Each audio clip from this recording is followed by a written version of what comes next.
Remix.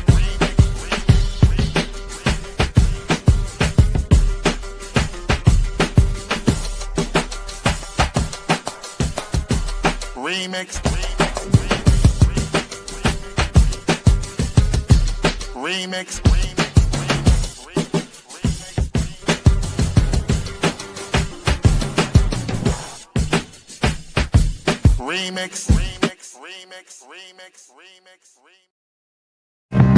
Oh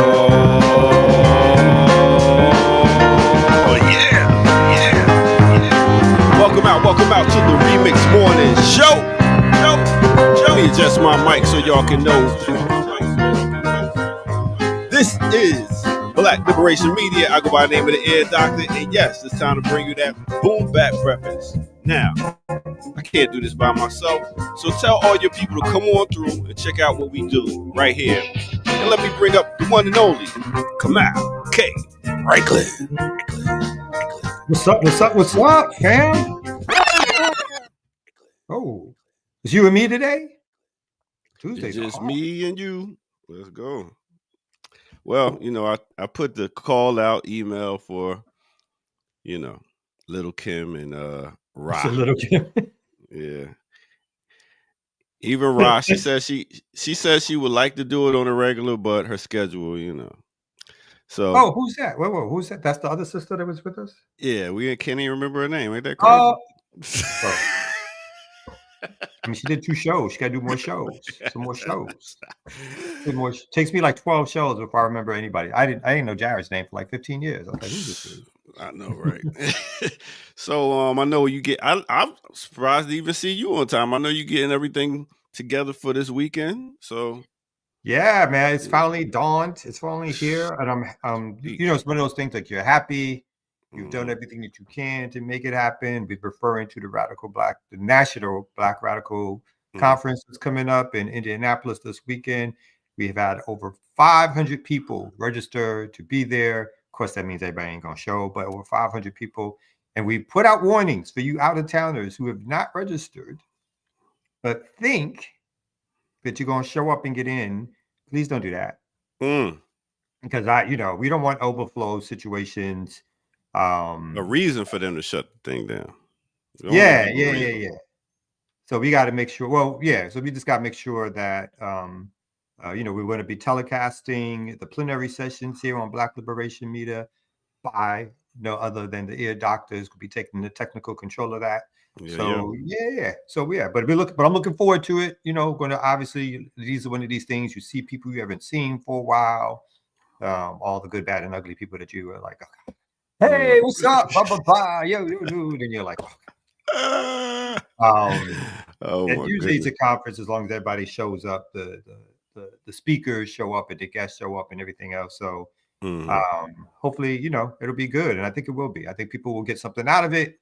And we're going to have some next steps and stuff like that. It's a really important time in what's happening in the world. So we do need a gathering of Africans to come together and talk about some stuff. Facts. Speak up to our chat room. Can I say one more thing? Good. Go ahead. Please. I stress Africans. Yeah. You never know. You never know. I don't understand why you don't know when you specifically say. It feel like Jim Brown's back. Like we could be a part too. I mean, we might need some resources. Maybe no. Somebody got There's other places to talk to those folks about resources. Okay, so no land that got wells and stuff like that in case we need to. I get it.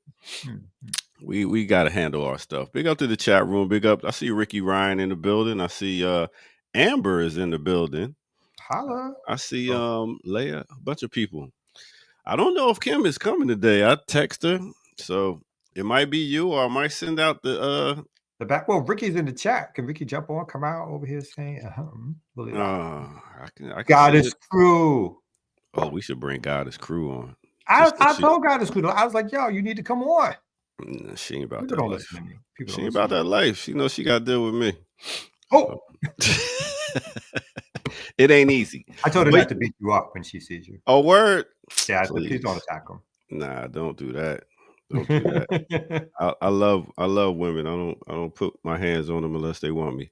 Hey, so boom. So as we can see for the thumbnail today, congratulations. Listen, all the different people that graduated and you know, well, let me see what's going on here. Can't get Chrome to launch on my computer. That is Kim. All right. So big up to all the people that graduated. You know what I realized this weekend? What? Graduations, Mm-hmm. funerals, Okay. reunions, and weddings. Those are the times when we all come together. Like Yes. even if you got beef with somebody on the other side of the family, I've seen co-parents, I've seen uncles and aunts that don't fuck with the other. They all come together for one reason. They put all their stuff aside and say, you know what, this is about this graduate today. So I gotta Mhm. give a big up to the fact that that does bring us together as a people, and the fact that these students started something and finished it. So salute to all y'all graduates out there. You know what I mean? That's true. I agree with that. Yeah. In fact, there's some graduations taking place in our family this weekend, and folks are Mm. going out there bringing the kids and all that kind of stuff. Yeah. I still go Barbecues. talk to certain people, though. I mean, yeah, Yeah, but that moment it's about the funeral. student. Yeah. But I Yeah. still would be like, oh, that mother. Mm-hmm. Give a quick, like, yeah, what's up, little dad. Yeah. Hi. Keep it I cool. go talk to your mama or somebody else. Yeah. So it was good. I got to go over my homeboy and see his daughter graduate, and got all the kids together for a picture and realized, damn, we getting old. But and then I drove down to Florida to Tampa. Mhm. No, I flew to Tampa. And I drove back 8 hours drive, but the airport got me ready for Indiana. I've been so spoiled by Atlanta and its blackness.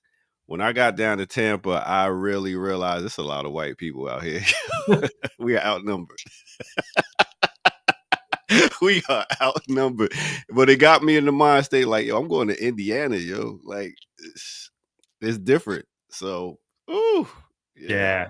It got Yeah. me There's certain prepared, places boy. you go, you're like, ooh, yeah, we need some barricades. Can we get some? I'm like, can we get some walls? Can we get some walls? Can we just wall off some of this space or whatever? Yeah. Yeah, but it was a nice little drive. My son got a new car, or not new, but a car now. I ain't have to pay for. His uncle was able to Oh, get that's it. right. You said you got the car. Yeah. Was he happy? Oh yeah, he's happy. He's happy. So that was a good thing this weekend. We had the jazz festival this weekend. I didn't get to get out there like I wanted to, but it was a good weekend. Good Yeah, weekend. good for you, man. That's Yeah, man. so Especially inspiring. not having to come out my pocket, but Yep. I did get a mechanic to work on my truck, and he messed my rim up. Now I had to spend $250 for a new rim and a tire. Damn. Sorry about that. You got time, bro. It's always something. Oh, no, That's why don't you always hate that? You go to somebody supposed to be professional, do one thing, and then they don't, and then they half was. the time they don't even fix the one thing. Guess what they were supposed to fix? My What? brakes. That was it. I just needed to get my brake pads changed out. Next thing you know, my rotor. Oh, you need a new rotor. Get the new rotor. You didn't tighten up the one rotor because guess why? Why? We was too busy talking about black politics and the what's going on in the world with black people, and it Your just mechanic was yes, and it with just you or couldn't somebody stop else? with me, and he just couldn't stop talking, and we was just going back and forth, and I was like, yeah, but you gonna finish the job over there? That's the one thing I learned: do not talk to your mechanic while he's working on your car. So. So wait, just one more question on this. So when the rim, did he recognize that he messed up your rim? Oh yeah, so I got a flat tire the other night coming from DJing at a graduation party. Oh, I hate that. And I called him. I was like, "Yo, bro, I'm on the side of the road because of what you did." So he came out and he Mhm. tightened up the rotor and he changed the tire, and I was on my way. Oh, okay. Okay. So Okay. I'll go ahead and send this out just for see if Ricky, you want to come on? I don't know if Amber want to come on. I don't know if we Yeah, could bring take him. it. Yeah, bring him on. Bring him up. Bring him up.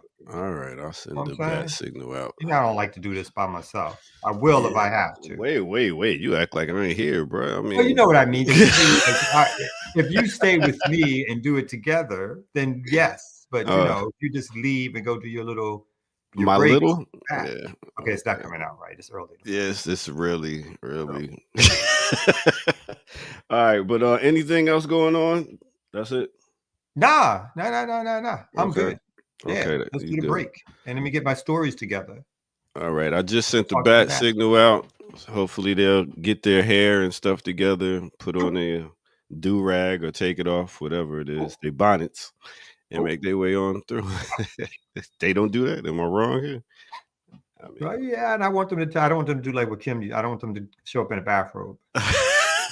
looking like Ghostface Killer. I was like, for 2 weeks. I was like, I don't understand. Why is this woman in a bathrobe? I don't know. You know, all right, so let's get to it. Let's take a break real quick and get to the news or something like that right here on the Remix Morning Show. Let's go.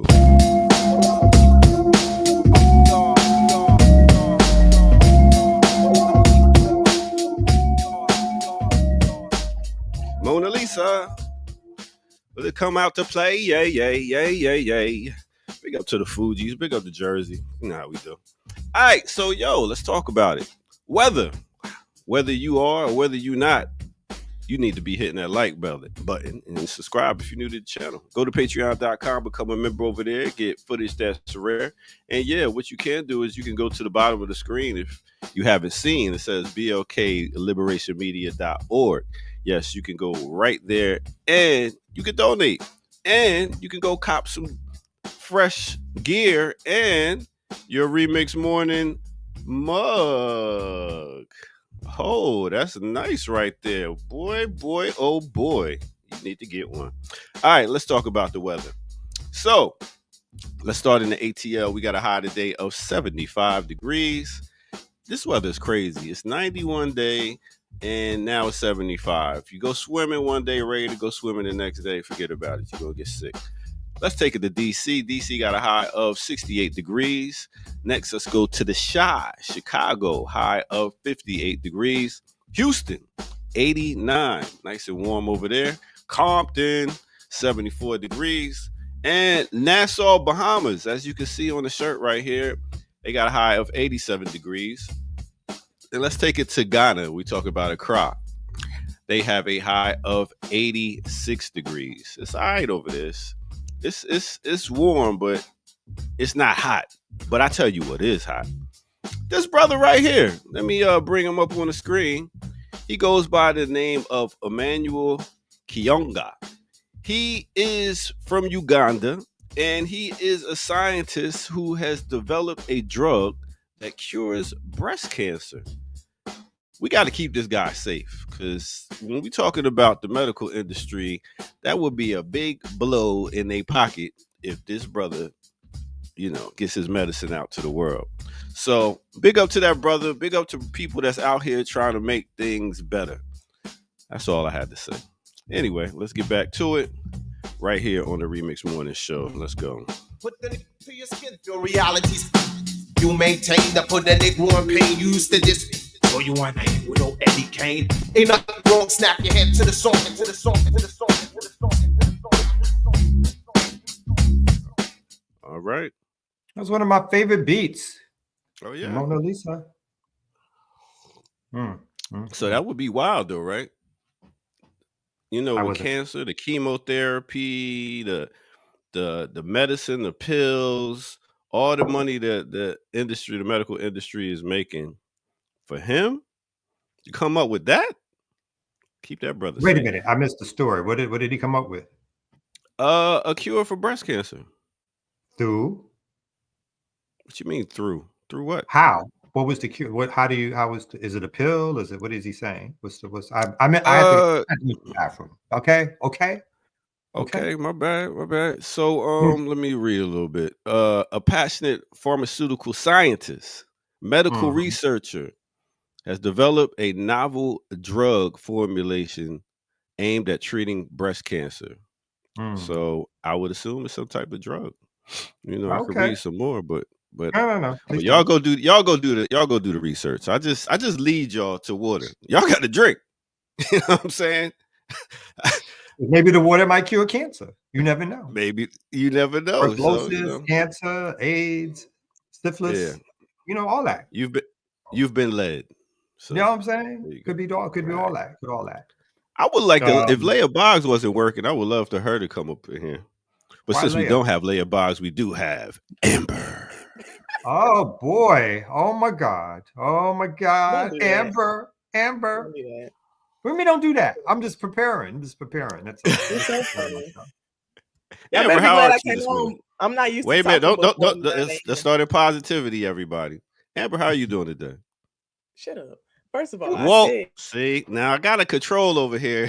you keep forgetting. I got my fingers on the button, Amber. See, that's why you froze up. Is he froze? Oh, Or there is you it go. me? Okay. because my Okay. internet not used to having to work this early. Just like my voice isn't used to having to work this early. I'm doing so much labor. So much labor, Okay. so much for the black woman. So much labor for the black So woman. much labor. No, I was saying, ear doctor, I'm not used to having to talk before 9 a.m. So Oh, okay. wasn't Wow. prepared yet. So you never had a regular job or nothing? Were you school? Nothing. She got a regular No, job.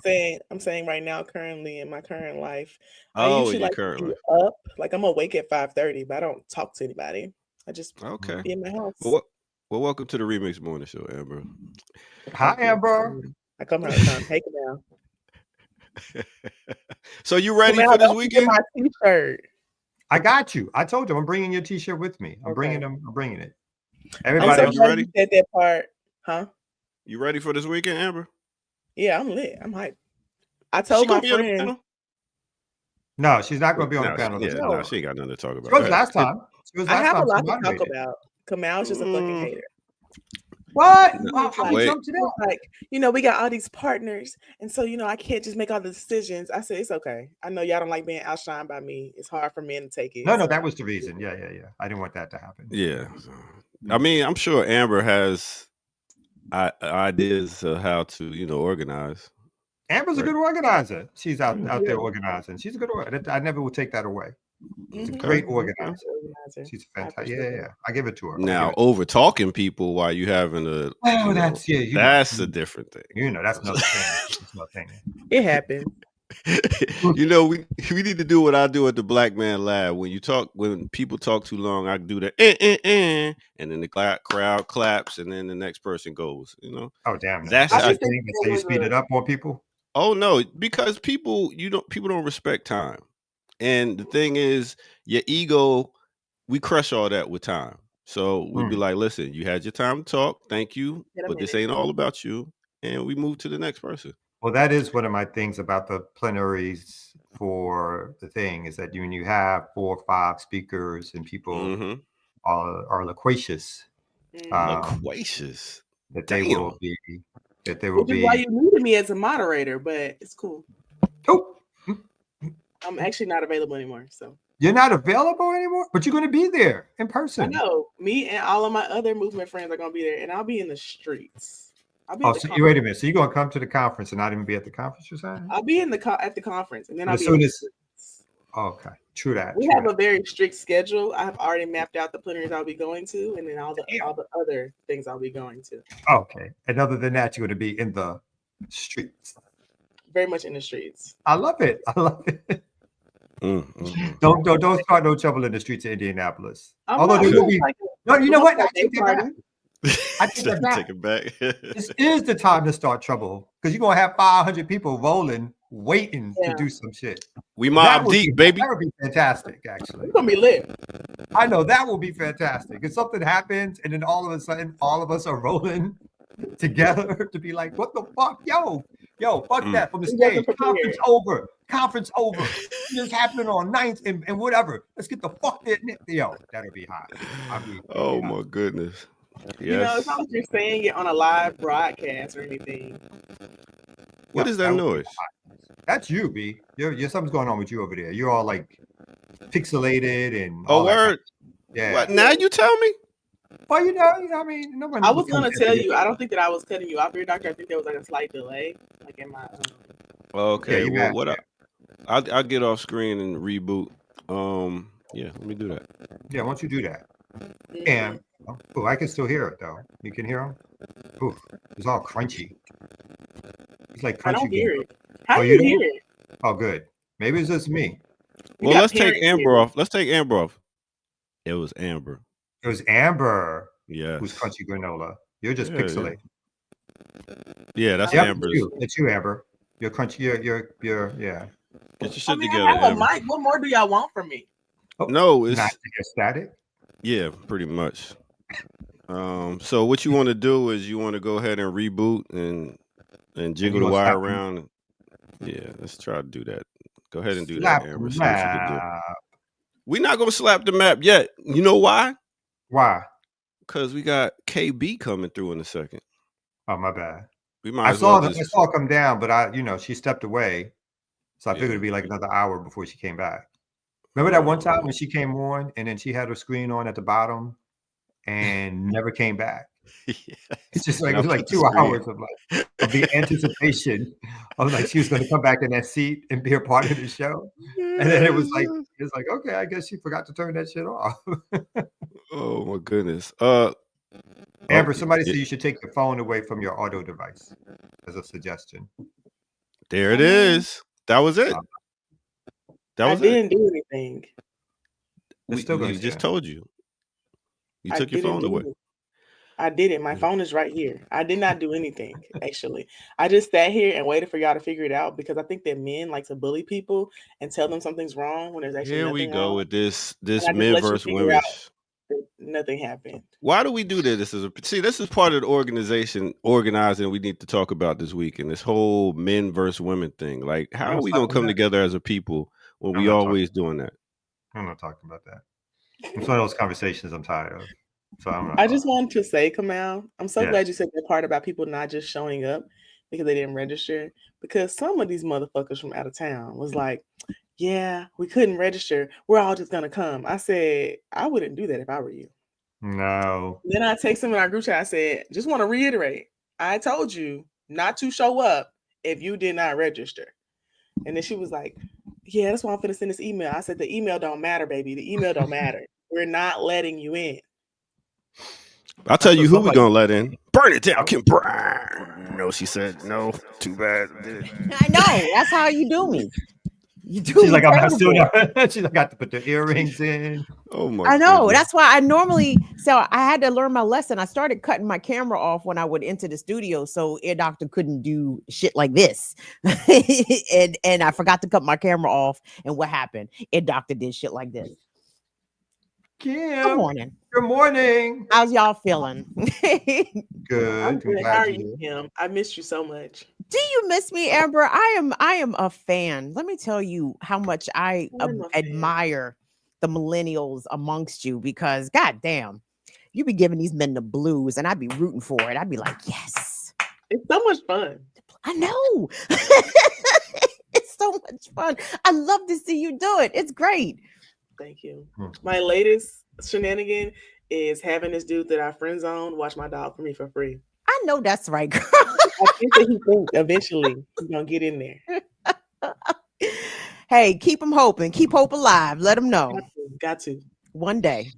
That's how we do. We will. Well, back in my young days, you know how many girls women I walked home or took like in Brooklyn. I go all the way to Queens. I knew he was gonna say Queens. Don't ask me Yeah, how you I know, knew. because that's like far or whatever. The train and 2 buses, just to be like, obviously I want to make sure they got home, but also there was always that added emphasis of like trying to get out the friend zone here, trying to get out the friend zone. It's not gonna happen. Honestly, apparently my friends were like, I wasn't realizing that he was in love with me. And I was like, well, how would I know that? How would I I mean, I just assume everybody's in love with me. So they were like, no, he's like really in love with you. And I realized it when I went to jail and I called him to let him know I was okay. I called him to say, can you go over to my house and check on my dog? And he was like, Amber, baby, Amber, baby, baby. Oh my God, Amber, baby. I said, my name is Amber. Where did all this other stuff coming from? We thought So baby I was your like, middle never name. mind. Your I last name. know I'm going to No. regret asking, but why? Why not him? How come he can't get a shot? Go ahead. I know. Go ahead. What? I don't talked even about know the this on situation. I I have talked a about this theory. on Friday. And the reason why I would not date him is one, because he does not have his life together. Like, he does not have a consistent job. He's a barber, but he doesn't cut hair every single day. He's trying to like build up his clientele again. It was like really good. Then it like dwindled. So he switched shops. So he's always struggling to pay his bills, like really bad. Like, he's almost gotten evicted like 4 times. I had to like help him find like rental assistance. So I just feel like he had a lot going on where I would not say let's date. That's the question. That's the answer to the question. Okay. I don't think Okay. That was a reasonable. Okay. Yeah. Okay. I'm down with that. Am I still pixelated? But yeah, basically. It's a little better. It's a little better though. Look at God getting you back for throwing people up on screen before they was ready. I'm like, It's it's because not your even, hairdo is like, cute, Kim. Don't come here acting off brand new. Your hair does look cute. Not Ricky saying you have to come on. Actually, Ricky, you really do need to come on. Let's The get a more full the house up merrier. in here. Got to give these You brothers the understand? blues. Anyway, I did Wow, not how know did barbers you- were struggling like that, though. Somebody in the chat said they're starving artists. I did not know that. I thought barbers made pretty good money, but it really depends on like how you build up your clientele. How do you? Yeah, I never thought of barber unless you. I don't know. You couldn't somebody say who's famous, I guess, or whatever. I My never barber thought of don't barbers. even got a car. He's still on the bus, and I know him Yeah. since college. Mm. never thought of barbers as a high paying gig or whatever. He used to make really good money, but he was like, I think the economy is worse and people are raising the prices for haircuts. People are getting haircuts less. And they And I getting was like- baldies. He bald. So, I mean, I mean, the still barbers like- I go to are like, well, when I used to go, it was like $12, $15, $20 a cut. I don't like, he's charging like 45. Yeah, that which shit's is that seems like a lot. crazy work for a haircut. Like, But other people charging like 50, 60. also crazy work for a haircut. Like, that is bonkers. I'm thinking 30 tops and then with a $10, $15 tip, or it's 45 baseline without the tip. $15 tip.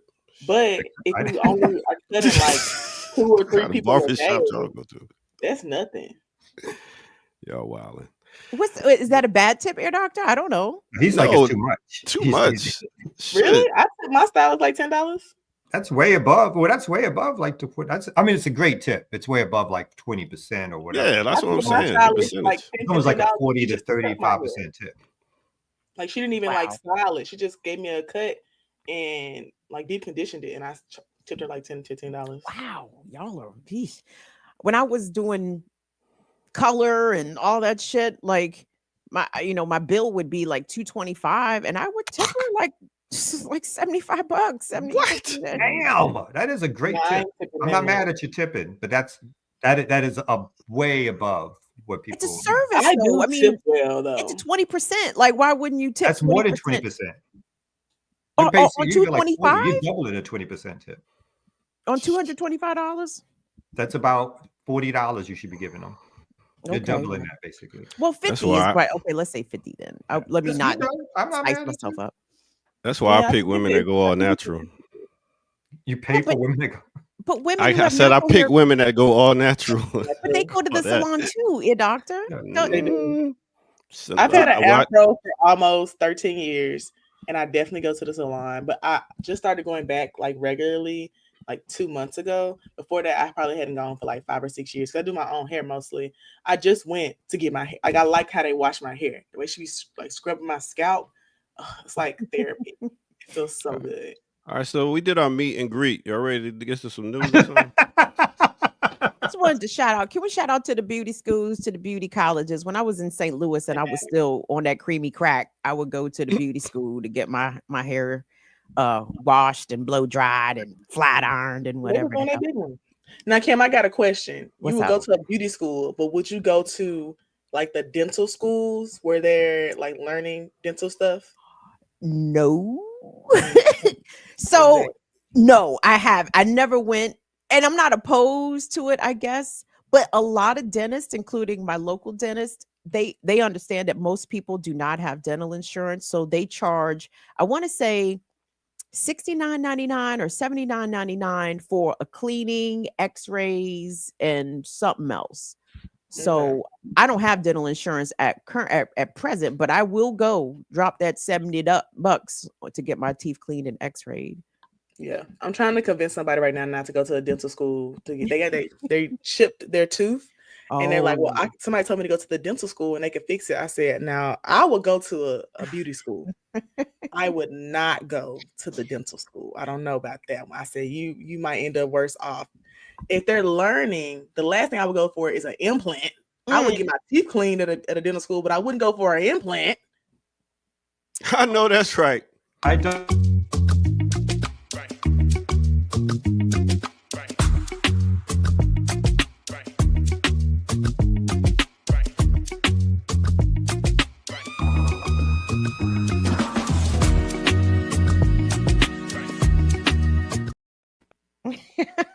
Okay, that's how we doing. All right.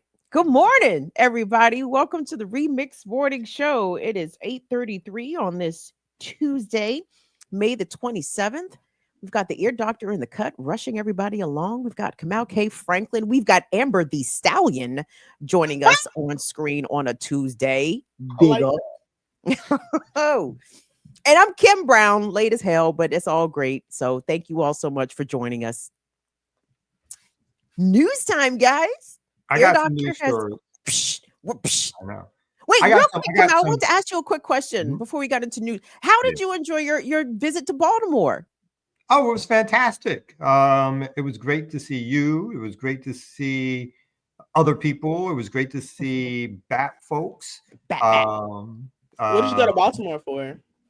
The Stop Cop City. Well, not Stop Cop City. No Cop City. No. What's the name of the book? Wait a Ooh, second. boy.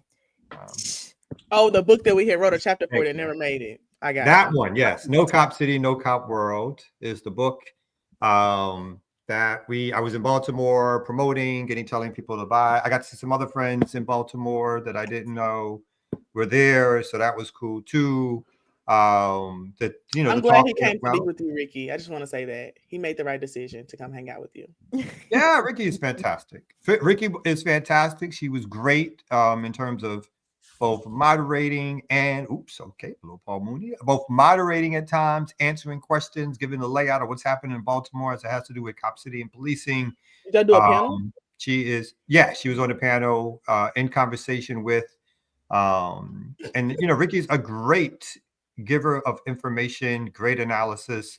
I also saw her recently. I told her on this video that what's the FD Signifier did. I was talking about what's a hotep. And even though obviously they spliced a lot of stuff down, her analysis was like on point. So yeah, I think Ricky, it's great to see Ricky, and I talk all good about you. You know what I'm saying? I think we should talk about how you went to Baltimore to be with Ricky a little bit more. Let's go more in depth. What do you mean to be with Ricky a little bit? Let's calm that down, B. Let's calm that down. I mean, Ricky said you definitely came to visit them. I think we should talk about that. I think I came because it was a whole facilitated conversation and people said I paid But my if way. Ricky wasn't going to be there, would you have went?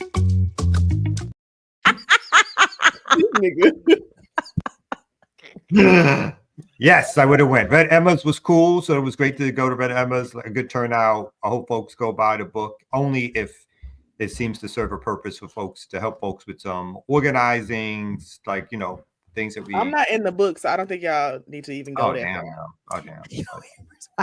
So wait, the book is available on Haymarket Books, Haymarket Press. Haymarket Books, Haymarket Press. Again, it gives analysis of like what happened during Cop City, ways in which the fight and struggle had take place, victories, losses, all that kind of good stuff. So yeah. Yep, everybody. So we want Kamal book to go platinum in the streets. Please go order that, pre-order that, gift that, send that, buy that, cop that, etc. My only argument about a book. My only issue with the book, and let me send this out to all the publishers. Y'all printing these revolutionary texts. Are you making audiobook versions?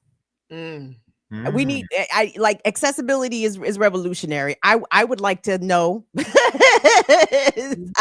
I'd like to know the things. Please make an audiobook version, please. Kamal is a popular yapper, so y'all should have him record. That's what I'm saying. Giving you all the Brooklyn accent and stuff. You know what I'm saying? Oh, true that. True. No, y'all should buy the book. I just want y'all to know that it's missing a very key important chapter that I wrote because Kamal loves to have people do things and then be like, never mind, we're not gonna do it anymore. Actually, no, we did not finish in time. It's the chapter over computer screens. No, we needed more work. We needed a little bit more work on it. References. and I take full responsibility for that. So It I feel is all your fault. It's completely your fault. My part was done. So Well, Amber, it sounds like you have something that you can repurpose, right? Maybe a yeah, we're gonna paper repurpose it. We're gonna exclusive. use it for something else, but I just haven't decided what that is yet. I've been really busy, Mm, making policy change and I know that's right. Make that True policy indeed. change. Make that change. okay. I do got a couple of stories real quick. I think fun story. I'm Like gonna take us all off the stream. I'm gonna so this happened over the weekend. Apparently, I'm gonna start here. And I'm actually glad both of y'all are on the screen for this one. So What happened? apparently, the president of France went to And got his ass beat. went to, I guess it was Vietnam he was going. And apparently this happened where they opened up the plane doors and he and his wife were in the middle of a discussion. And apparently she put hands on him. So let's see how this worked out. They were in the middle of a domestic assault. So door open, they're having stuff. Oh, and he gets, oh, Oh, and then is this right, left, right? Like what's then he comes off the plane and then everything is supposedly good. And obviously he's, within today's culture, I'm gonna play that one more time. It happened so quickly. I want people to see the mush. mushed so him the in his door- face? She mushed him in his face. Oh, The door opens, the pilot is there, he's talking in the background, and then boom, both hands. And she mushed him in the face of the camera. I mean, in face of like the door, and then he noticed, of course, that the door was open and people were looking. And then he took a couple of seconds to drop back, and then came back afterwards. And as all he did what he was supposed to do, which was just to act as if everything was normal and good. is that what he was supposed to do? I mean, he's the president of the country. I think at that stage, what is he going I to do? think he should leave his wife that Understand. obviously groomed him and hates him. Hi, Colin. Hmm. Right. So there are some dynamics there amongst the Macrons, because how much older is she than him?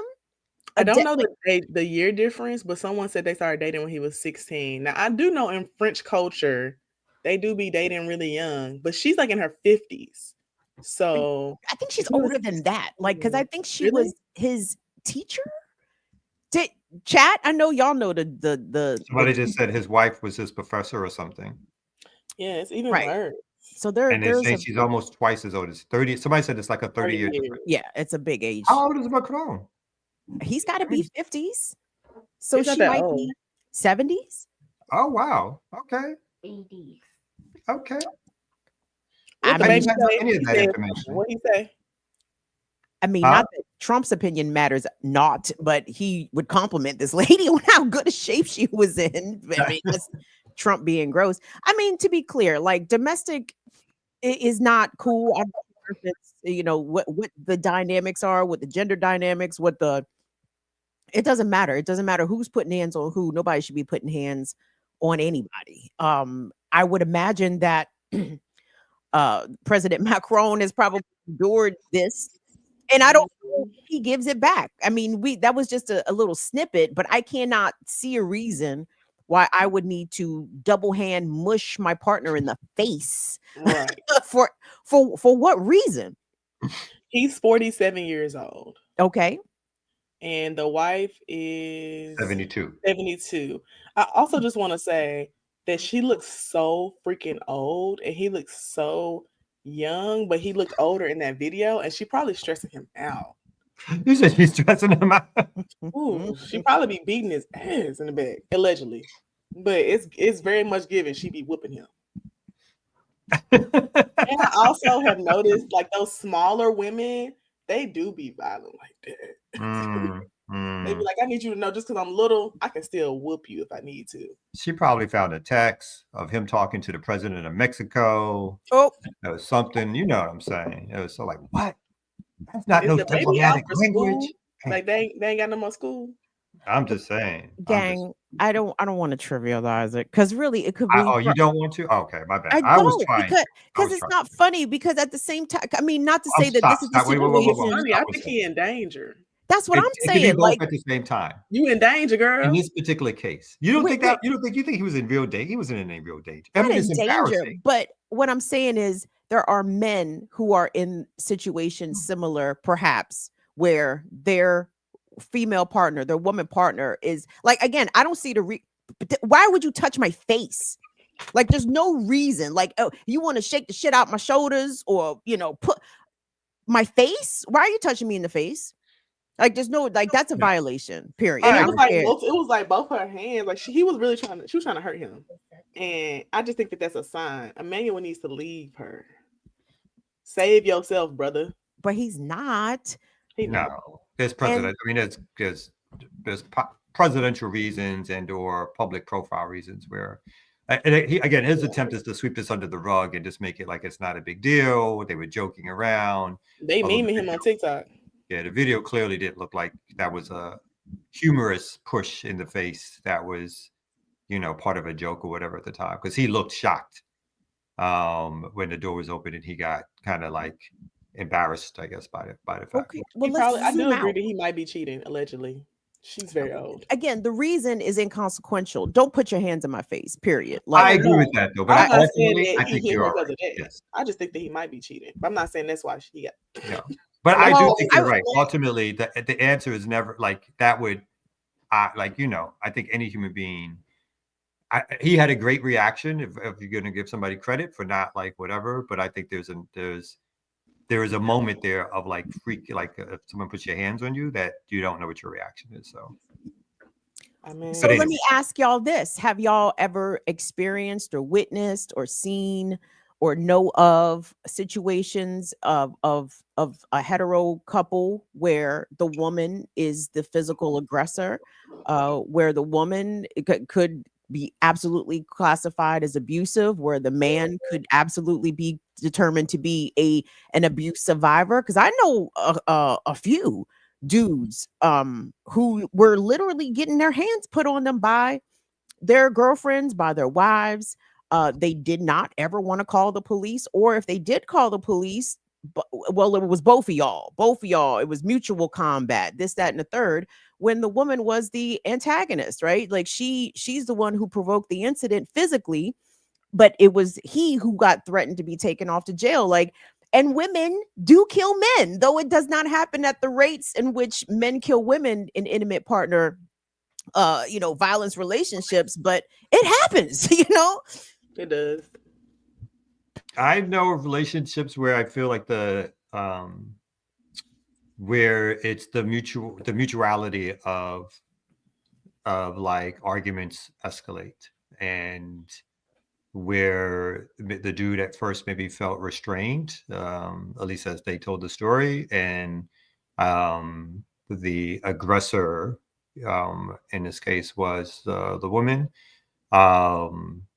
But then what happens, in the scenario I'm talking about, is that it escalated into him pushing her back, and so I think those things happen also, and it can be really. Amber, get off your phone. No. Yeah, doctor, stop you because you got that scratchy sound. So y'all both stop.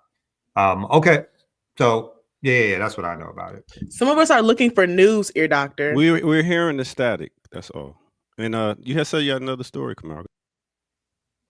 You might be overproducing at this stage. I want to send solidarity to brothers, regardless of who is hitting you. If it's your woman, if it's your man, like, you shouldn't be hit, men. Okay, no one should be hitting you. In case no one has ever told you that, why don't you just hit her back? No, hitting her back. Well, let me be clear here: if a woman or anybody is threatening your life, especially with a weapon, you better knock her ass into fucking next week. Okay, you have my permission. But if you are in a situation in which someone is just physical, not just physical, let me not reduce it to just that, you don't deserve to be in a situation like that, gentlemen. If no one's ever told you that, no one should be putting hands on you in a relationship. That's not normal. It's not cute. It's not a demonstration of her love. No, she's trying to physically dominate you, and if left unchecked, she might kill you. So I just wanted to put that out there. Ricky said, "Eat that croon." I'm crying. This is an interesting, not intentional next story where I Dr. I Dre. just think you like to platform abusers at this point. Apparently, like We so ain't gotta talk Dr. about Dre is helping to open up a new school in Compton. And so the story was given and I was told to play the video. So we're gonna play the video. Another one of these?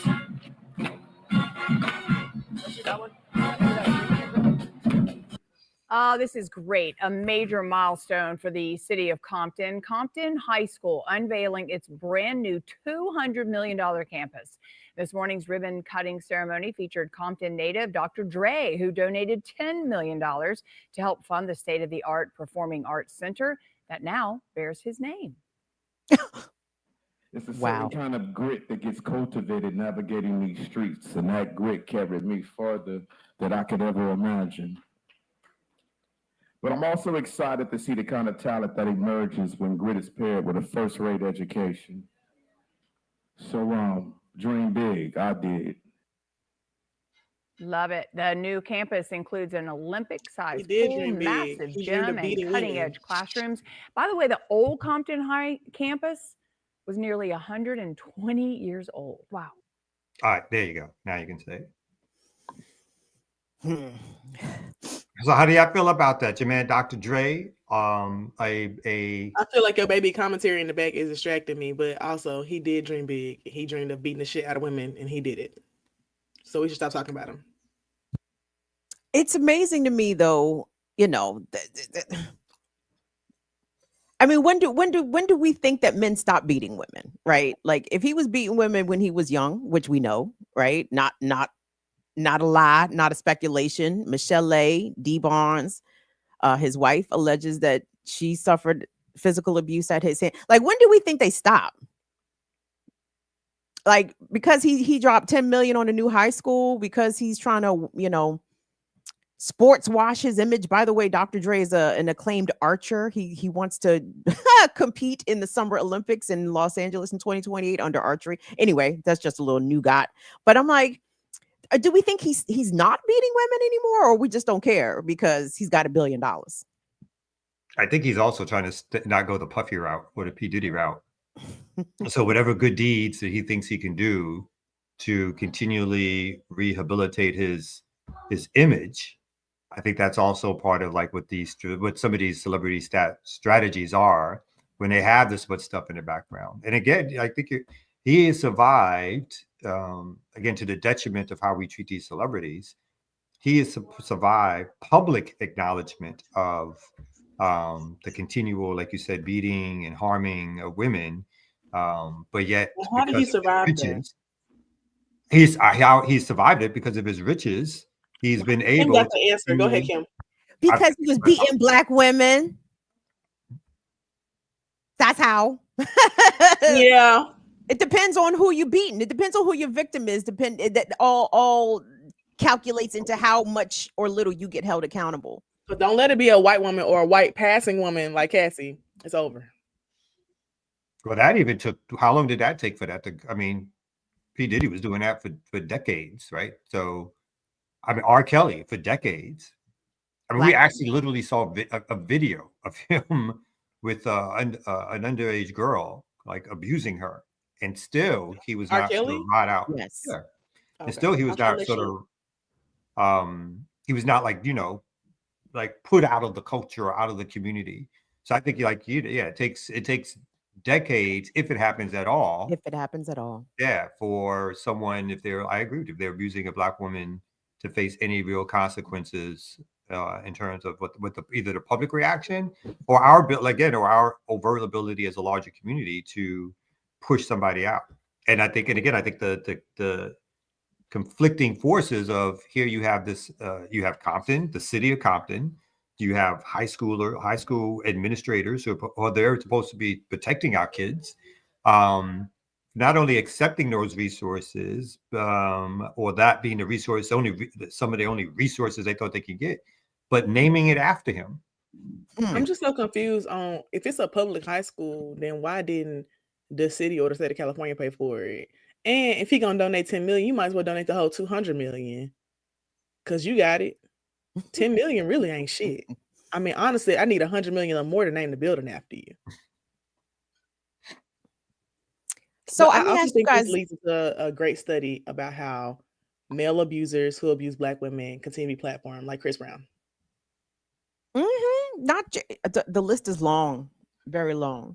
But may I ask you guys this? Let me flip it. So, in terms of quote forgiveness or allowing somebody to be able to move past their mistakes in their lifetime, like if a man or a person, I mean, but usually it's a man, but if a man beats a woman, I mean, is he forever a woman beater, even if he never hits another woman?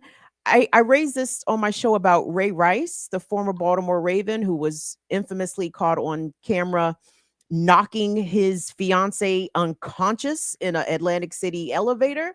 Ray Rice is now a football coach at a high school in Baltimore. And I had questions because I'm like, okay, I understand this incident took place over 10 years ago. I understand that Ray Rice was not accused of abusing children per se, but do we want a known woman beater, even if, let's say, he only hit her once? Do we want a known woman beater around kids? Like, what do y'all think about people's capacity to be able to move beyond their bad deeds? I'm playing I'm an ear doctor right now. I'm playing devil's advocate. I'm just curious what y'all No, thoughts I'm ear are. doctor right now. Go ahead, Kamal. I have a response, but you can go Oh, first. well, no, I do think that there has to be a way in which folks are able to make amends and continue on living their life. I don't believe necessarily that people should be put on an island and or ostracized for their entire life for some bad deeds. Because again, I think that goes into even the stuff that we as lefties or whatever talk about around kind of a mindset of punishment, right? So again, I believe there's some punishment to be had. But I also believe that there should be some opportunity for people to make amends. But they have to make amends, or they have to be able to, in some way, struggle through the issues and problems that they had and come out the other side.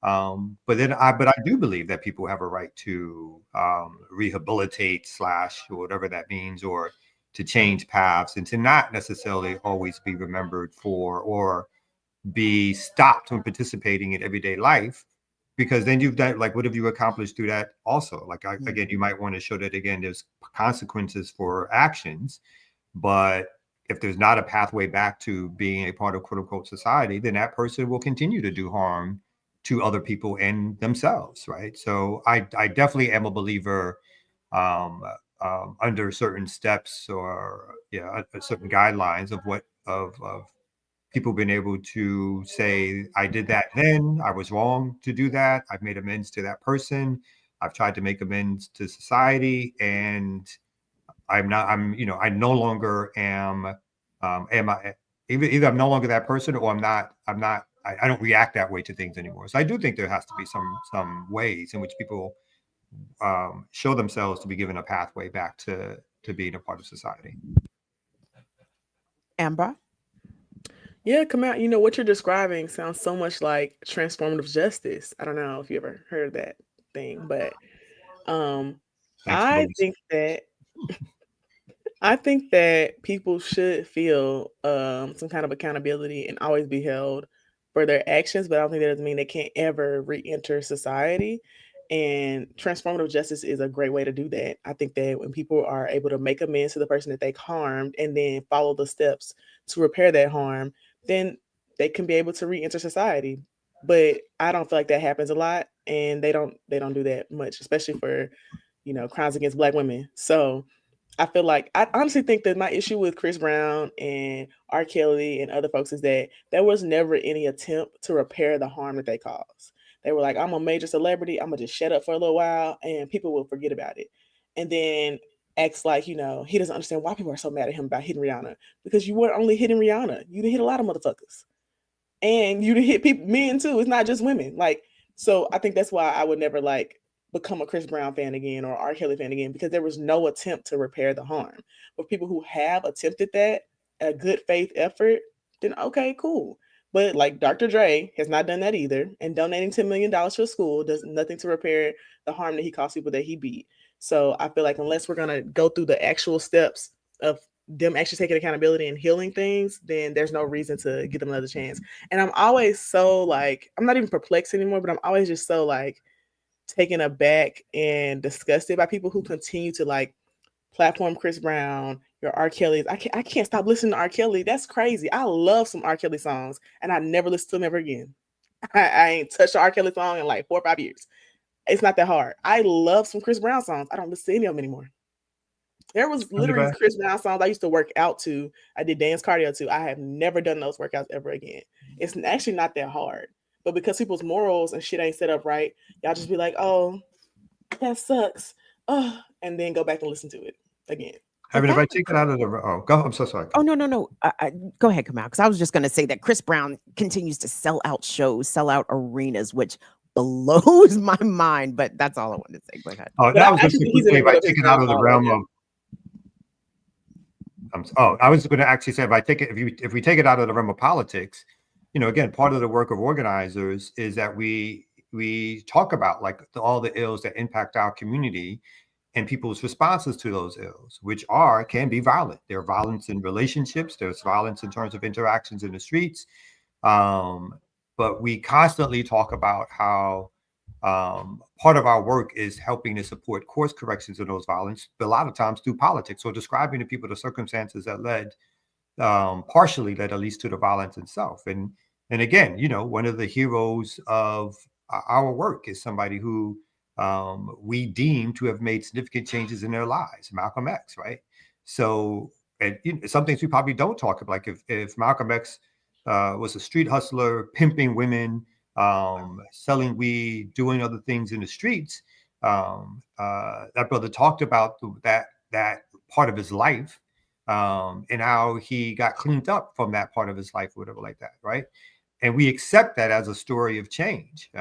So again, if we look at it through a political context, the role of organizers, in my opinion, is not necessarily always to condemn on a certain level, right? Particularly when it comes to stuff, but it is to find, as Amber noted, either transformative justice or ways in which we don't let people off the hook for things that they've done, which have been harmful to community, but we have to provide ways in which people can be either redeemed, or we work with people who say shitty things or do terrible things, or say things that are patriarchal, anti-LGBTQ, sometimes even threatening to other people in the rooms. How do we work through all of that? Because if we can't as organizers, then we're really not organizing nobody. We're just talking to folks who we agree with and feeling sort of high and mighty because we're no longer where we were, or we don't participate in those activities. So I think the role of the organizer is also to look at, you know, away from celebrity culture, but to look at the ills and issues of our community. And again, we can point to circumstances which led to some of those ills of the community, but it still doesn't say that someone has not put their hands on somebody, right? It just doesn't say somebody's threatened somebody, or somebody said something to somebody which like crushes their spirit or makes them feel like they're under threat. How do we as organizers deal with that in a real way that makes it so that these folks, that there's a path for, I don't like this word, but a path for redemption, you know? I'm not convinced that the community as a whole views a lot of these actions as condemnable, right? Because a lot of times we still have a lot of victim blaming, you know, where people be like, oh, well, what did they do? What did she do? What did she say? What did, you know, what'd you do to make them so mad, Jesus? Whew. And I think we still have to get people on the same page that harmful behavior can't be tolerated. Like it really can't. And I understand we can be in community or even organization with people whose views we don't always agree with. And to disagree is one thing, but to enable harm or to have knowledge that somebody is either harming those in the organization or even harming those in their house, like that has to be addressed. You know what I'm saying? And if excommunication, maybe that's not the right way, but I don't think that folks that are big enough and old enough to understand that they are causing harm They shouldn't be comfortable. You can't come up in here and kick it. You know what I'm saying? Like, Mhm. nah, nigga, you got to go. Go get your shit together. Like, and whatever that means. And maybe that's too dismissive also, just telling somebody to go get their shit together. Like, what does that mean? You know what I'm saying? Like, what does that even look like for somebody that has a pattern of abusive behavior? So, I don't know. Good takes, everybody. Good takes on all that from different perspectives. I love it. Yeah. So what we gonna do here is go to a break, I guess. And What's get going ready. on, Air Your Doctor? You fix all on- right? your fix is fixed. It's fixed. Everything sounds good. Yeah, You I sound had great. to do some restarting, stopping, and this, that, and the Your doctor third. said, I'm a victim. Yeah. Nah, but big up to, with all that said and done, hopefully those students have more opportunities at school and can instead of Yeah, the going white out kids. instead in Compton, and instead of You're going not out, reading the chat because you told me to say out the chat, so you didn't read the chat yourself. They said that they, gentrifying the area. I mean, that's every hood, ain't it? Isn't it? Not quite. Not. We did After send that. we did send that information. Kamal was right about Atlanta being more gentrified and more people. I did see another report on it. I was like, damn. So it is what it is. Hopefully somebody gets something positive out of it. And like you said, he needs counseling. We got to realize a lot of this is European culture that people are following, and so we got to bring them back to our culture and Let me and Kim making the same face. and help them psychologically because they are practicing Sir, somebody else's Let me culture. tell you something. I think actually he needs to have his ass beat just like he beat Michelet. I think that would I actually wouldn't Angie disagree. Barnes. be I a wouldn't great dis- deterrent. I would not disagree with that at all. I would I not mean, disagree I'm with that. saying when I've had hands put on me, wasn't a white man in sight. So I don't understand where's the Europeans coming in at?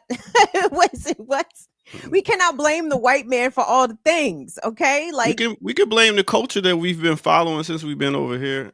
We can. I agree Yeah. with the baby. You know what? Make him the star of the show because he got great commentary. Okay. All right. So let's go ahead and take a break. I believe we got some more news to get to. I hope So let's do that right here, right now on no other than the Remix Morning Show. Let's go.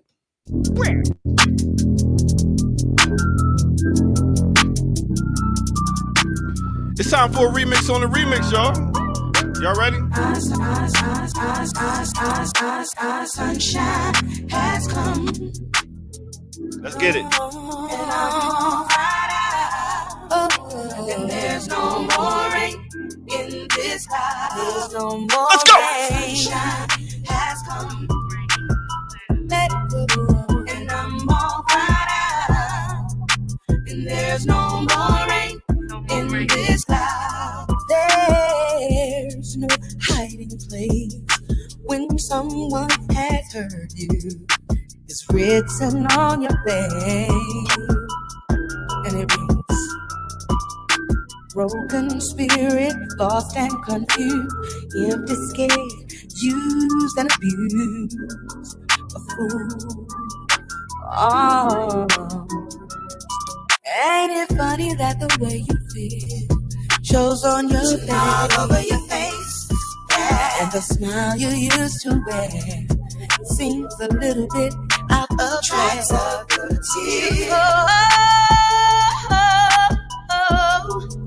Hold on, inside it gets a little better. Remix on the remix, y'all. Let's go. My sunshine has come. All right, let me take y'all to a time and place. Let me take y'all back to 1999 with Angie Stone talking about abuse. Off her album Black Diamond. Yes, My Sunshine Has Come, name of that song, mixed with a little bit of 2018. We talking about Sheck West with his album Mud Boy. The name of that song is Mo Bamba. Yo, hit that like button. Subscribe if you're new to the channel. Go to patreon.com, become a member over there, get footage that's rare. And where can you donate? At blkliberationmedia.org. Yes, donate and also get yourself some fly gear, a mug, a hat, something. Represent. Support. All right, we're going to cut it short and get back to our crew. You know how we do right here on the Remix Morning Show. Yeah. Let's go. Sunshine has come. My sunshine. And I'm all right. I'm all right. And there's no more rain in this life. can blame the white man on everything. Thank you. Okay. What did he say? He said, yes, we can blame the white man on everything. Exactly. Yeah, we can. Yes, we can. Because they said we can. Yes, we That's can. the I said, I know default. that's right. That's the default right there. He was Gotta saying that go on there. mute before. I was like, okay, you can say it when you come. Oh, we could see him. He was mouthing it perfectly. Oh, he was? I Okay. I couldn't see that part. I need you to go back and watch afterwards because his side commentary is amazing. He was like, put him up, put him up. I was Yeah, it seemed like we're doing an my abusive dog heard it show. was bring your son to school day. So now he right here too, trying to get in. We talk about how Angie used to be her kid, so it's a lot of abuse going on here. Who used to be Angie, abusing she was me known for crazy. that? Mm-hmm. Oh, wow. I mean, is that, can you back that up with anything or you just. Go ahead, just Amber. I'll let Amber do it. She knows. She does have multiple abuse allegations, and they did say that she groomed D'Angelo. I did look at that afterwards. I have a whole like rundown on TikTok of her like all these abuse allegations. So Oh, abusing who though? Her partners or her children? her partner, her children, something about her daughter, the relationship she has with her daughters, like something, and the thing with D'Angelo. But I don't know if any of it's real. It was all alleged. So I just said, oh, okay. It's alleged. All right. So anyway, I wanted to respond to one. I'm not big a comment responder, but up? somebody said something in the comments about what movement organizations should be doing in terms of. I think it was. Let me see if I can find it real quick. Not our role is not to be rehabilitating, but to be organizing people for political power. And I actually agree with that comment for the most part. Here we go, right here. So it says. Movements shouldn't be about rehabilitating abusive people. People in movements are meant to be attempting to grow and win political power. So I don't necessarily disagree with that. My only nuanced response is that some ways of gaining power is to be able to show people that you are in a position to help change their lives or help them fight for power.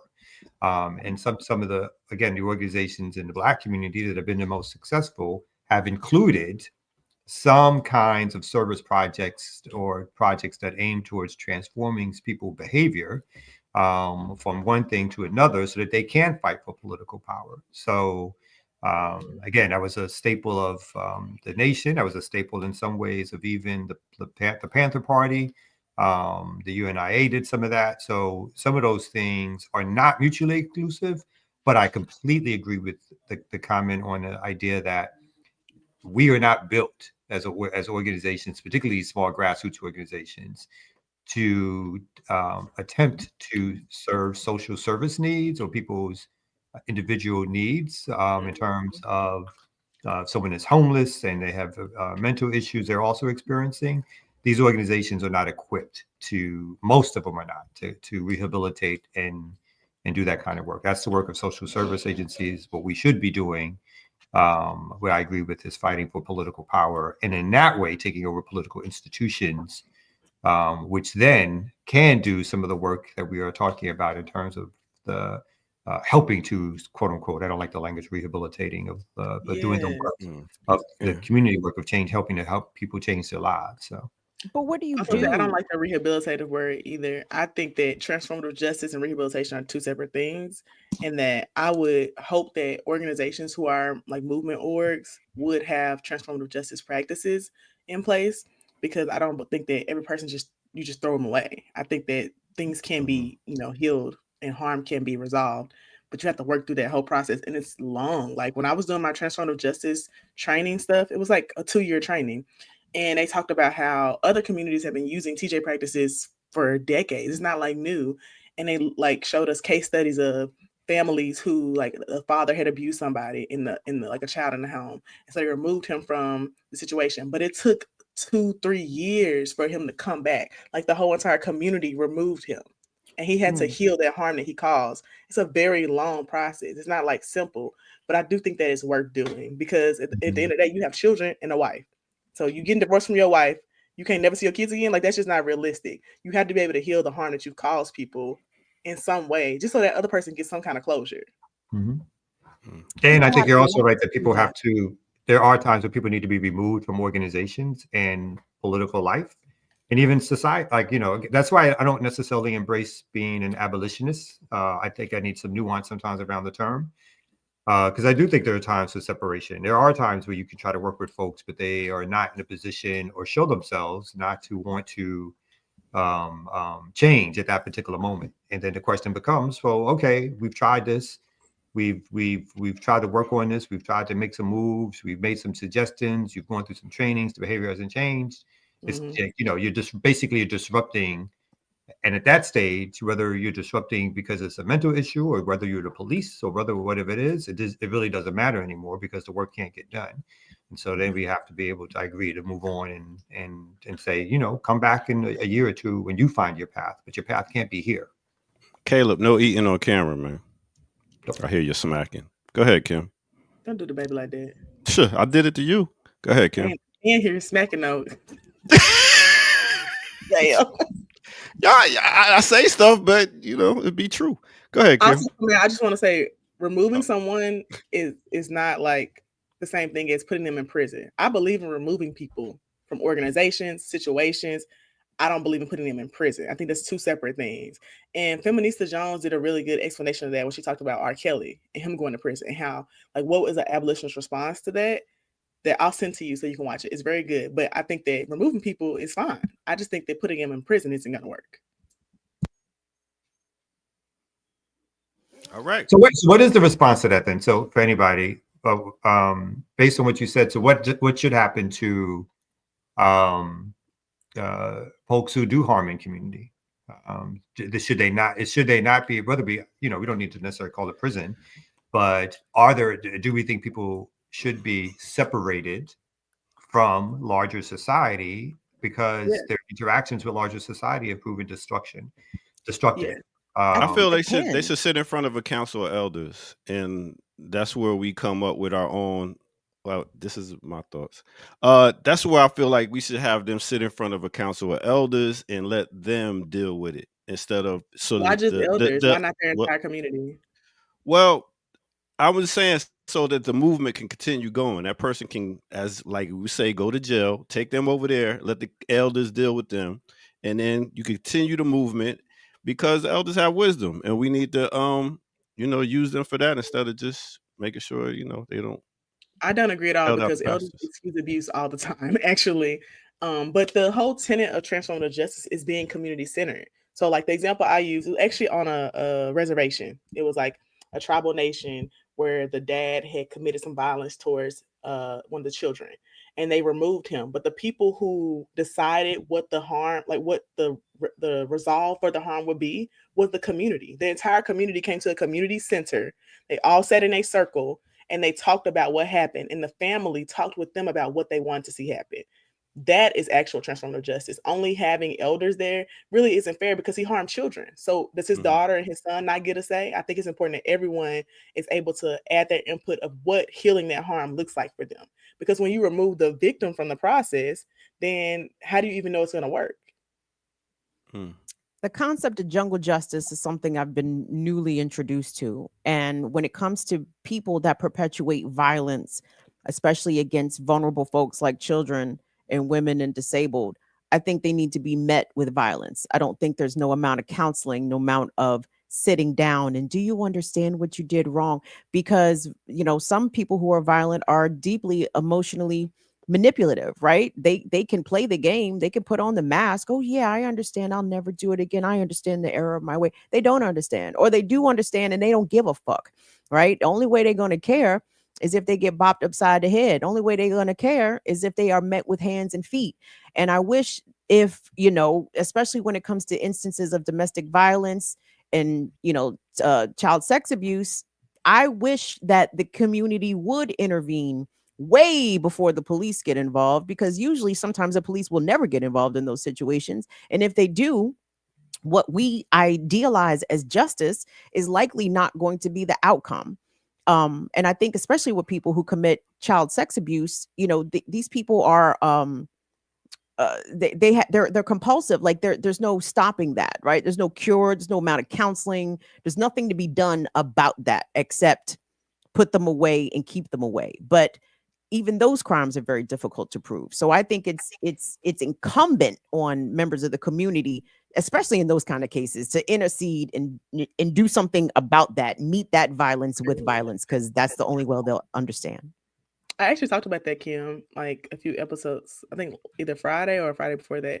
I talked about how, like, no, it was last Friday because we were talking about abolition a little bit, and I talked about how a lot of stuff I read about like the 70s and 80s, especially in Black communities, when like an older Black man like raped a young girl and got her pregnant, and they took his body and put tires around it in the middle of the street and they set him on fire, and niggas wasn't raping people no more. I think that violence can be a great deterrent. This is why I think people say like I'm like a more of an anarchist abolitionist. I think violence can be a great deterrent when it's the community that decides what that is, though. I still think everything should still be community centered, because if that's not what that community wants, then I don't want to do that. And that's kind of how I operate in organizing too. Like even when working with Tyre Nichols' family, like what his family wants is what I've helped with, but I don't highlight every single thing because I don't believe in every single thing they're doing. But I do think it's important to center what they actually want.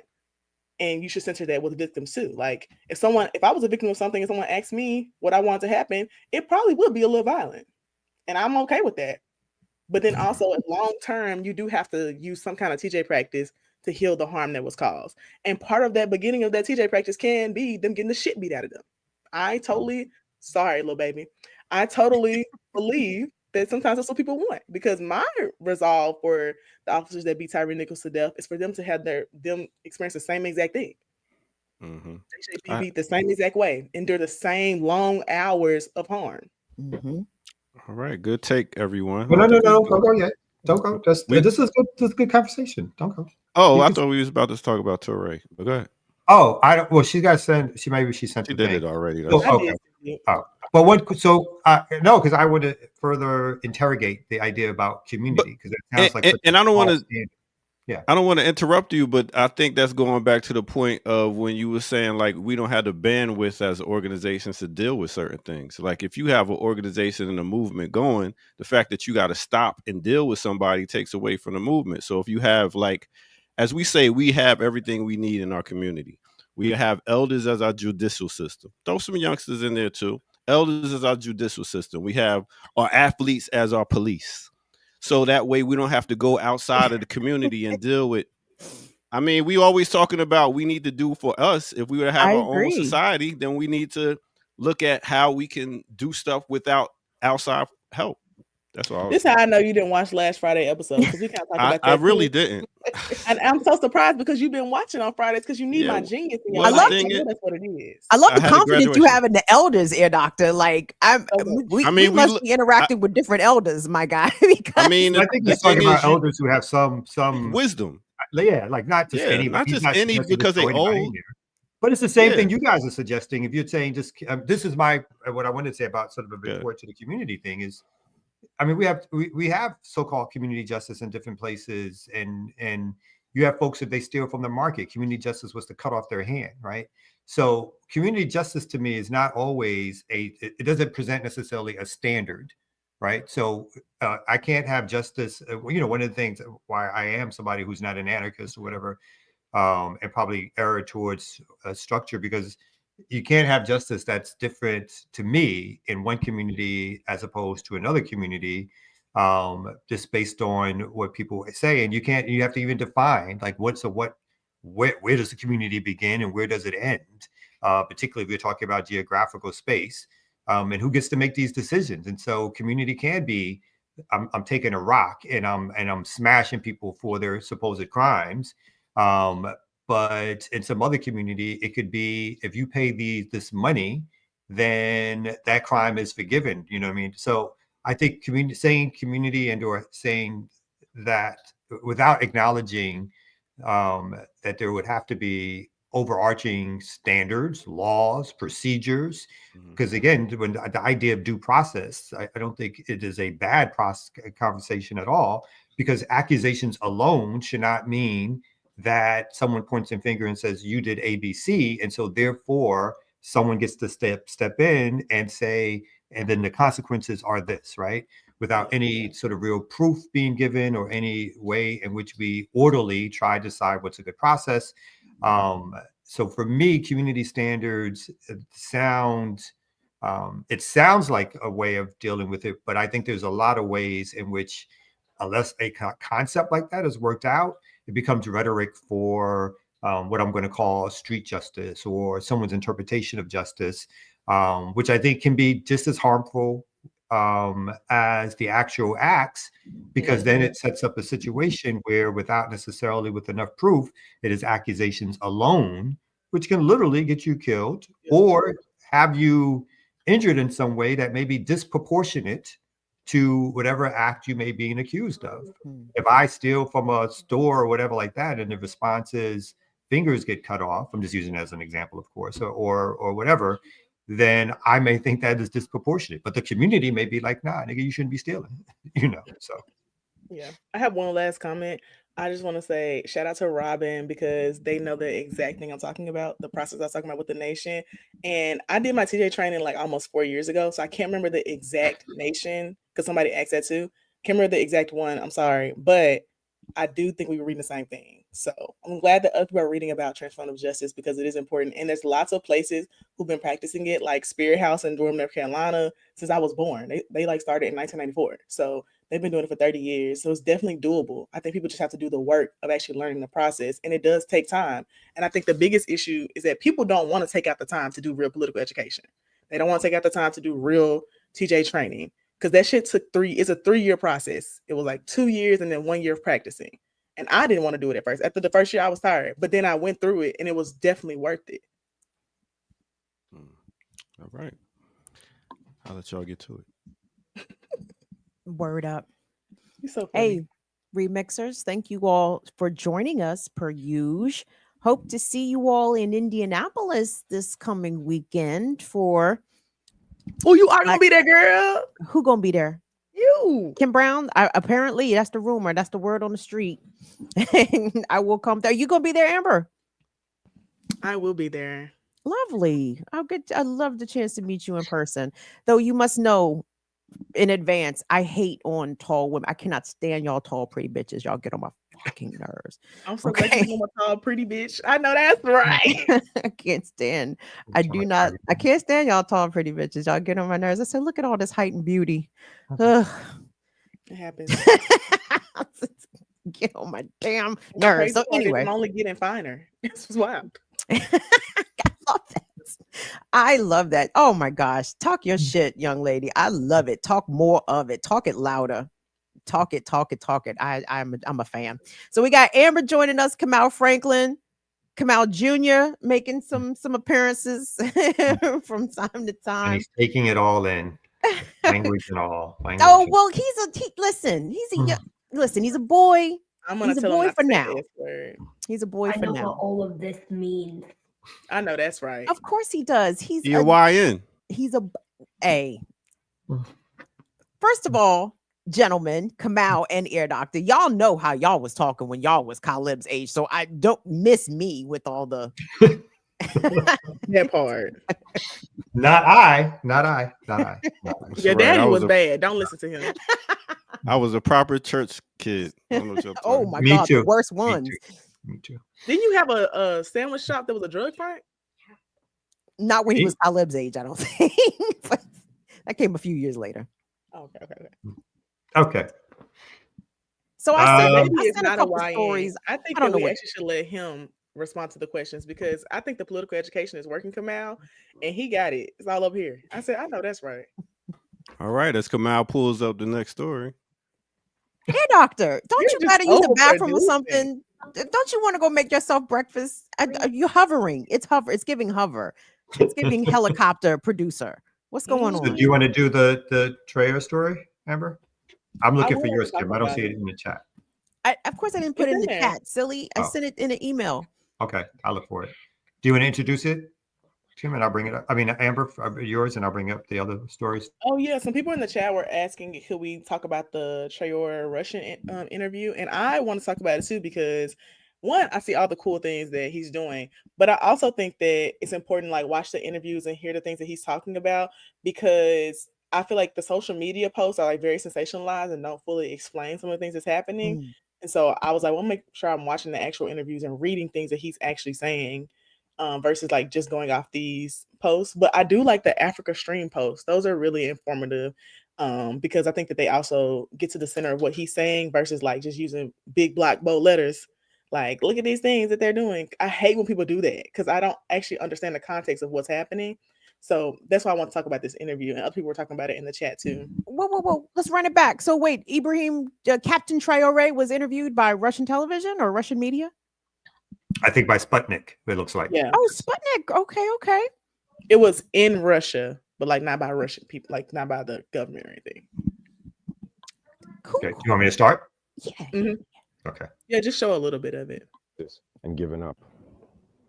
But it was their courage, tenacity, and resilience that made them continue the fight. And in the end, they won. Burkina Faso has been fighting against terrorism for 10 years. Now, it's not that there haven't been any deaths. There have been many deaths from that time up to today. But we do not give up because we know that we will achieve victory. And we continue this fight. So there is this mindset that unites us. And that's also what is very interesting in these moments. And how do you analyze the influence of the Soviet victory in the Second World War on the process of decolonization in Africa? What would have happened if we can try to imagine to Africa if Nazism had won? It contributed a lot, I can say. Now, if Nazism had won, I can't even imagine. But I imagine, people did not respect Black people. Even today, it continues. Black people have always been labeled as subhuman. Some actually saw us as animals. You've heard the stories of colonization, of slavery. Black people were tortured, displayed in cages like wild animals in Europe and so on. Black people were castrated to prevent them from even having offspring. Black people were treated as less than animals. You know that. In Congo, cardboard was considered more valuable than black skin. They preferred to dry rubber on Black people's skin rather than pay for cardboard to dry the rubber. Black people have suffered a lot. So slavery for centuries and centuries, colonization. This war, you see, they came and took our ancestors without their consent. They sent them to the slaughter on the front lines. And when they returned, you heard what happened in Senegal. When they tried to claim their money, they were killed. That is to say, they do not consider Black people. And yet they went to fight alongside so-called allies who treated them like that. But imagine if Nazism had won. It would have been a disaster. So that's why I say it was a fight that had to be fought. It was utter madness in the world. It was a fight that had to be fought, and Africa took part. And today we can say thank you because the people who made the greatest sacrifice were the Soviet people. No one lost as many people. No one experienced as much destruction during the war as the Soviet people. So we are grateful, and I think it was necessary. Okay. Called them Soviets. I like this guy. I love him. Hey Kim, he got on them gloves that we was talking about. Those hard gloves that you can punch. And for all my people out there knowing my consciousness, YN means young negus. Negus is a word for king. I'm out. Listen, Captain Traore said you got to get ready if you stay ready. He ready for anything at any time. And as well, he should be. For God's sakes, how many attempts have there been made on his life? Even recent coup attempts in Burkina Faso. Oh, I can't wait to go and watch that in its entirety. Yeah, I'm gonna go watch For that. people who are pointing out, I think it's to make sure everybody knows. So that wasn't his voice. That was a translator's voice. He doesn't speak English. But the translation was very clear and fluid. So yeah. He doesn't speak English? Why have I thought I've heard him speak in English? It's translations. Like I've watched some videos where they had someone translate too, but I've also watched the videos where he's speaking in French and I'm just reading the subtitles. And honestly, I appreciate that. I think that it's important for people to speak their native tongue, and I feel like they have to assimilate to English for us. But French is not. Yeah, it's native tongue. I mean, it's native for him. Well, I'm No. sure there's another native, like an Oh, actual listen. indigenous language that they speak in I Burkina. have heard him speaking that too. I have heard him speaking his actual, like their actual tribal language too. But I don't want people to feel like they have to talk, like use English just because we're trying to watch them. What is fantastic, though, I think about part of this. I mean, again, this, I don't know, this is maybe two years, I guess, since he's taken power, or since the so-called coup happened. And I think the incredible, and he's a very politicized person. This person has real politics. And I think there was a time at the beginning that even people like me were excited but cautious about, like, people are talking about what could happen. But I think those who, and again, a lot of credit to people like a Ricky or BAP, who probably had some more information on the situation right Ricky away. said it's 3 years for 3 Burkina years? Faso. Okay. 2 years for Niger. So people who had more information about the situation, who recognized right away that this person was not left and about African self-determination, and was a Pan-African, and was bringing back the politics that we thought, that a lot of us thought, just at some point were not necessarily going to be taken back up. And this person has taken those politics back up. He's kicked out the French, their military. He's kicked out French companies. He's established different cooperative type structures and companies, him and other people in the government.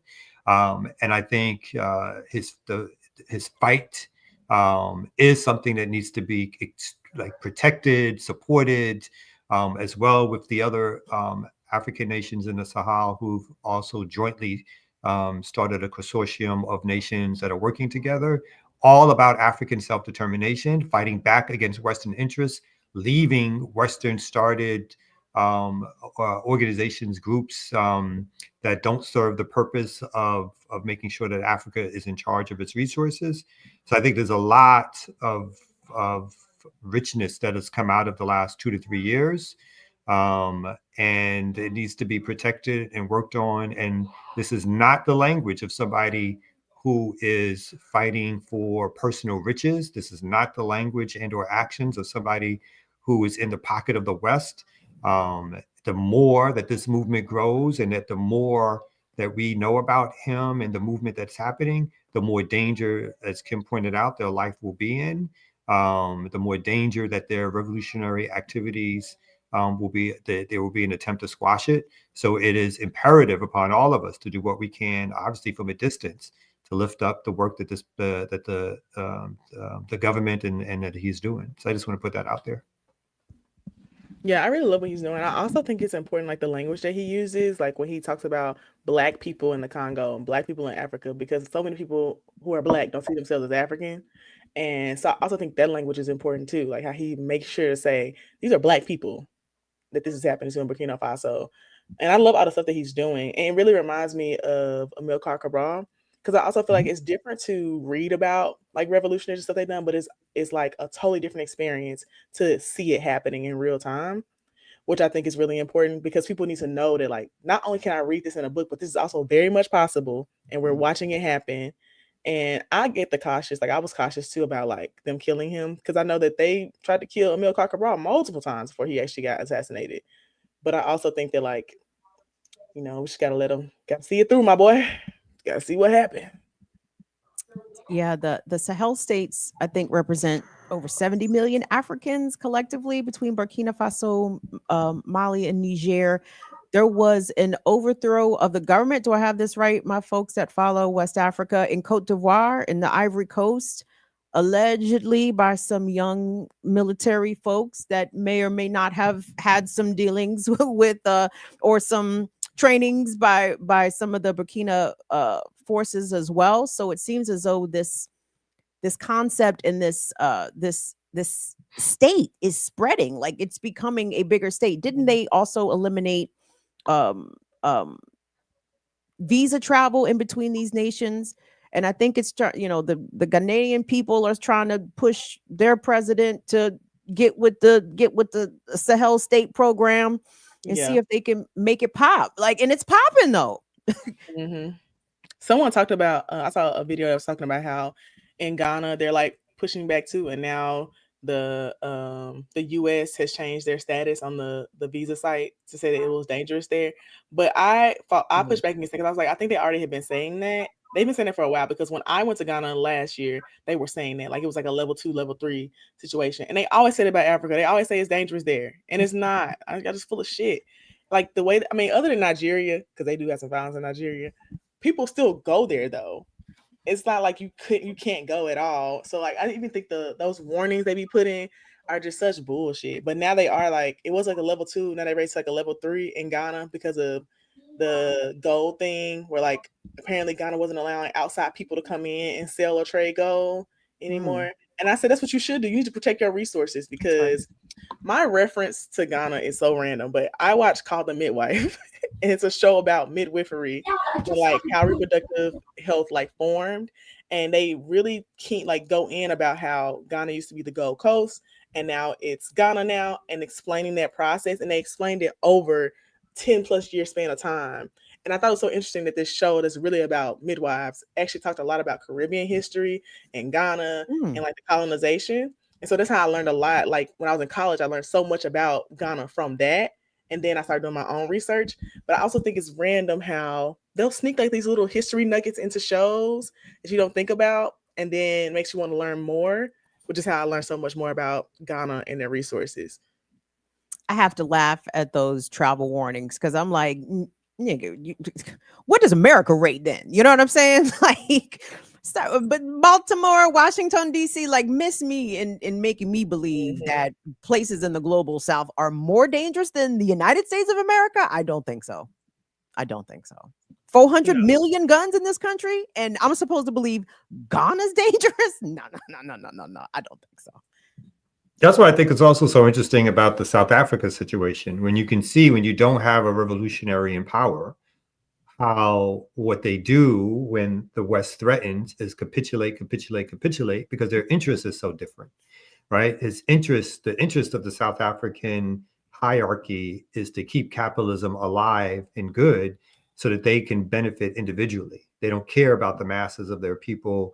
They don't care about the insults, the true disrespect of what happens face to face with this white supremacist Donald Trump in his face, tells lies about his country, and he sits there and takes it as a so-called diplomat because his goals are different. His goals are not about making sure that the masses of his people have access to food, water, shelter, control over African resources. His interest is in the continued exploitation of African resources by Western powers.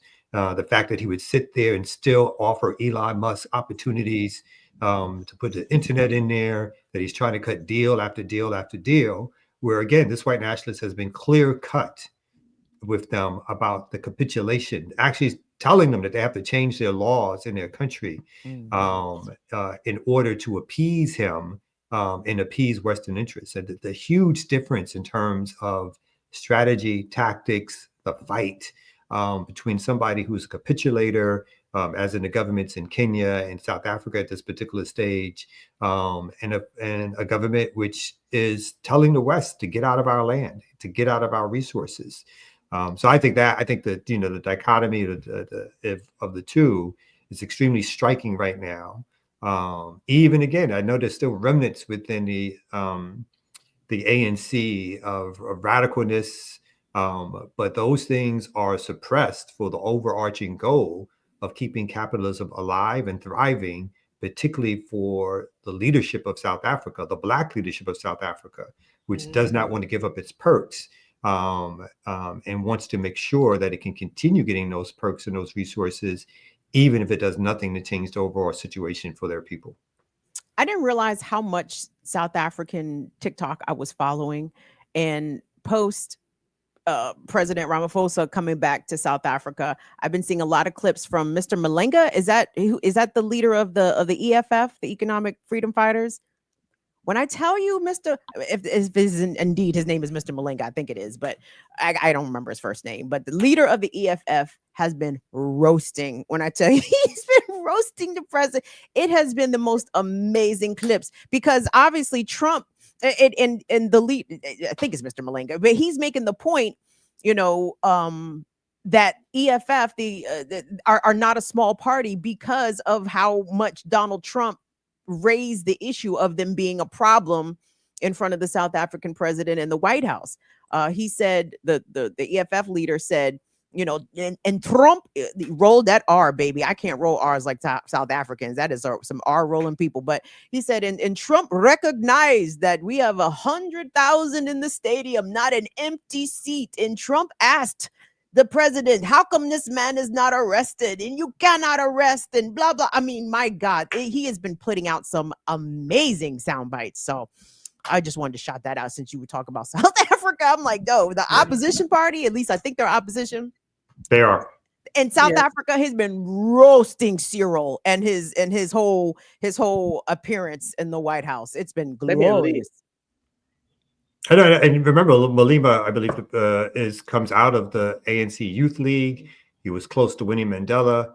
He has maintained his politics, but like you said, opposition party. When the ANC lost the majority vote, they could have went to Malena's party and brought them into the government, but they chose to not do that, and to instead bring in the white party, the party that represents Africana interest and or white globalist interest. They chose them to bring them into the government, again, because they wanted to keep the capitalism and development going, and did not want to challenge that. They don't want to do, in spite of the law and all the uproar around this new law or the procedures of a new law.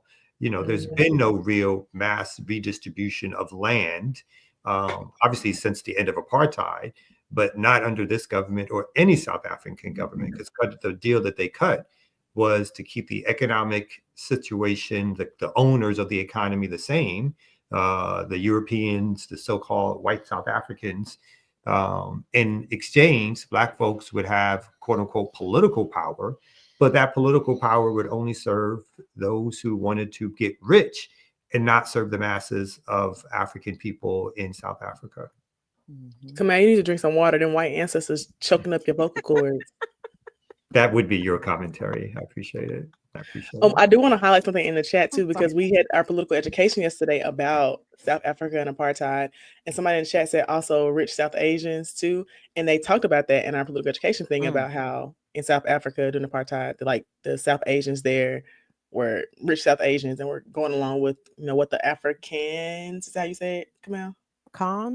Africans people, the Africanos. No, the pro-apartheid people.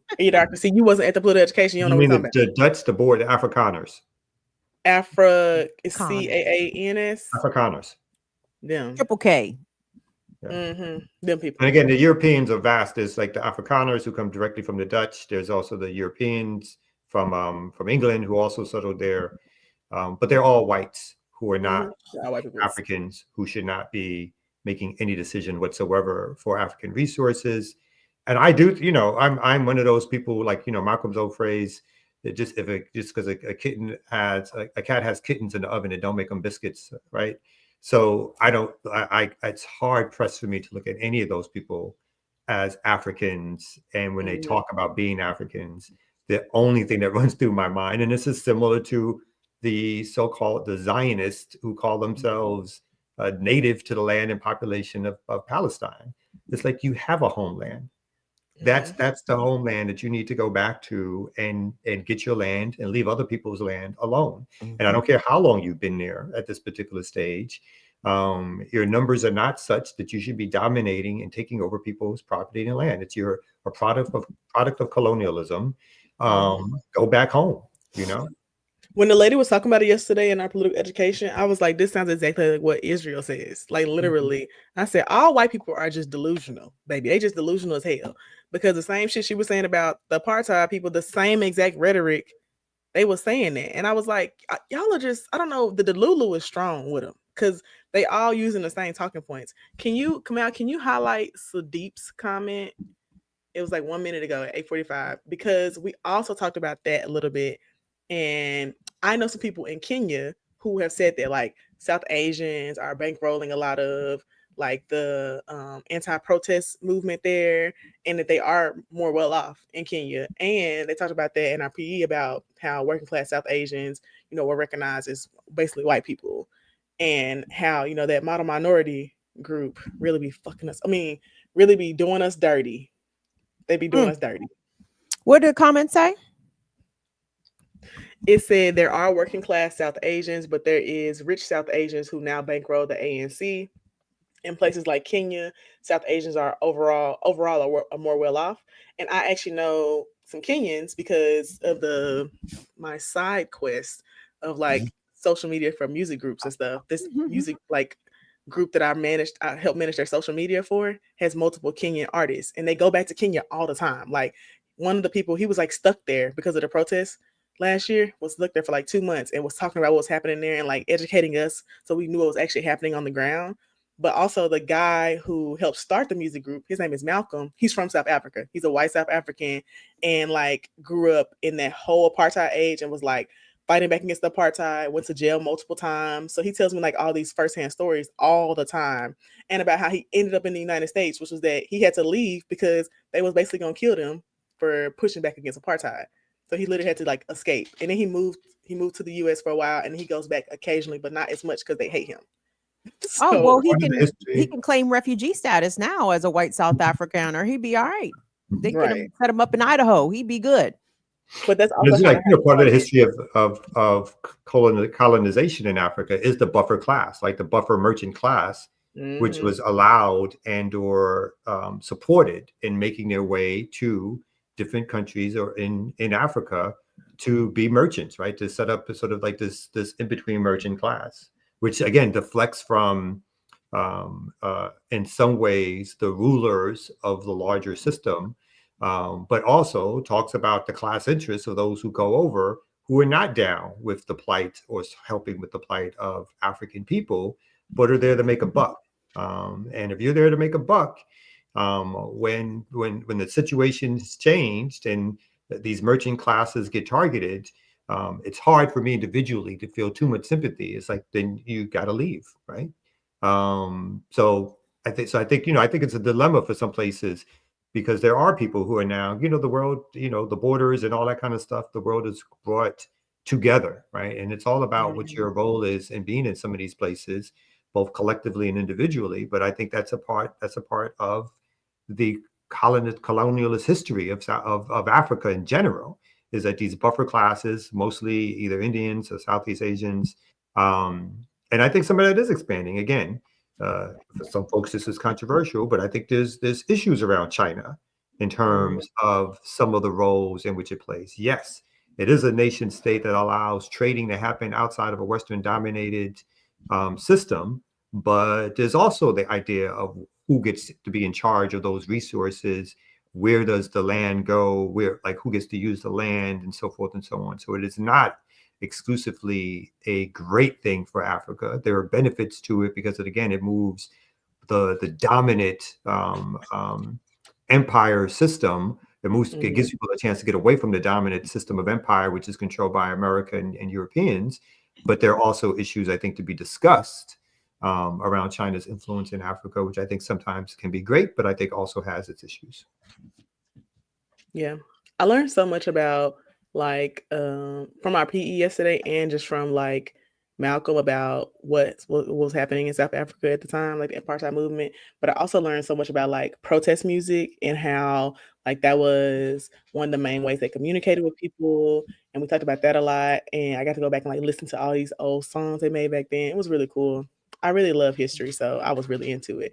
I'll be back. I have to let my dog out because he won't stop jumping on me. You can't see it in this clip, this little square here, but I'm being attacked. Okay.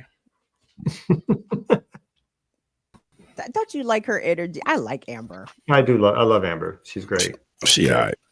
Nope. But it's a certain type of dude that can't take that, doctor. Nah, Amber's all good. Kind of dude. Whoa! I called Amber here. What are you talking about? Well, I enjoy it. I just love the back and forth.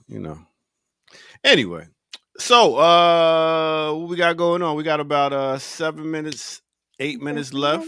Let's talk about it. Kim Brown, what we got coming up besides this Thursday? We will be doing Lovers the Reggae Rock. Crooners, Lovers Rock.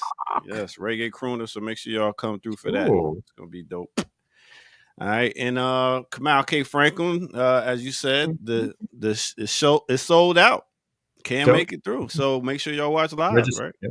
Yep, registration is over. We're going to put up a link soon so that folks, Friday at about 5:30 will be the opening plenary of the conference. And the first discussion of the conference is describing the political situation that we find ourselves in. Dr. CBS, several other people are going to be there. Kali Akuno is facilitating. So we have a lot of great people who are going to be there to talk about this issue. We will broadcast this live on Black Liberation Media.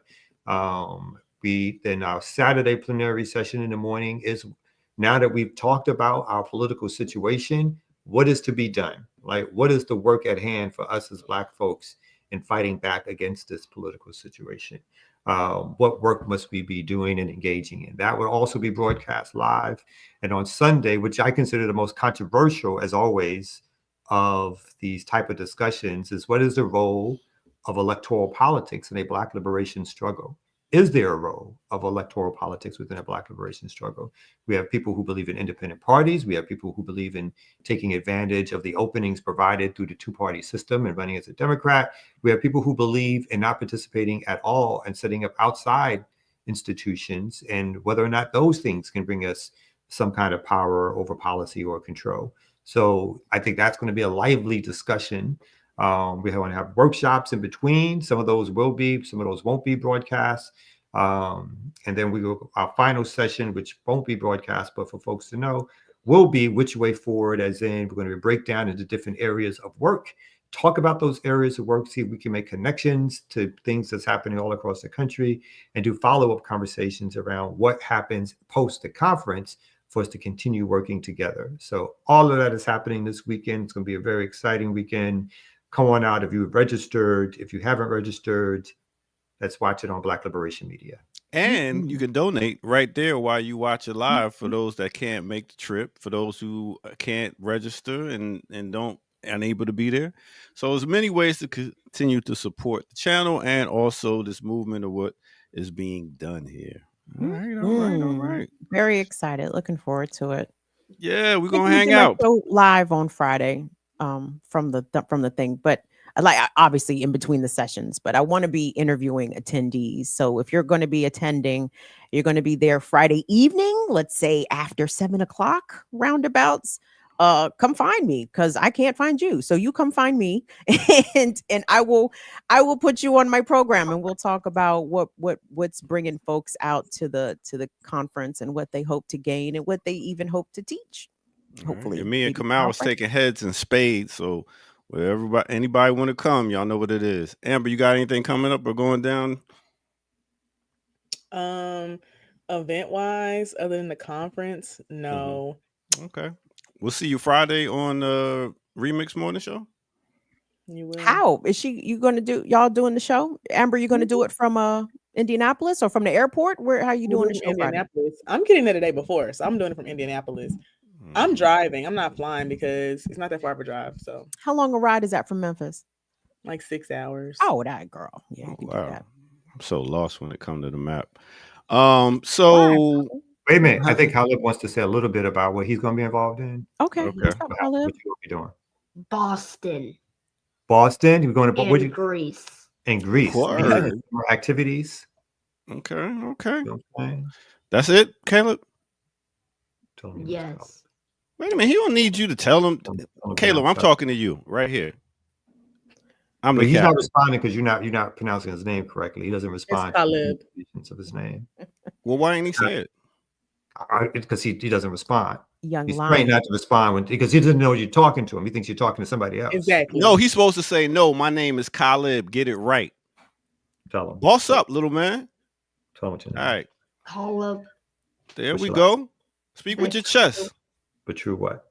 I'll be doing. Holla. That's what we're talking about. There we go. Speak with your chest, man. When you talking, make sure everybody can hear you in the back of the room. See, I talk to your kids all the time, man. No.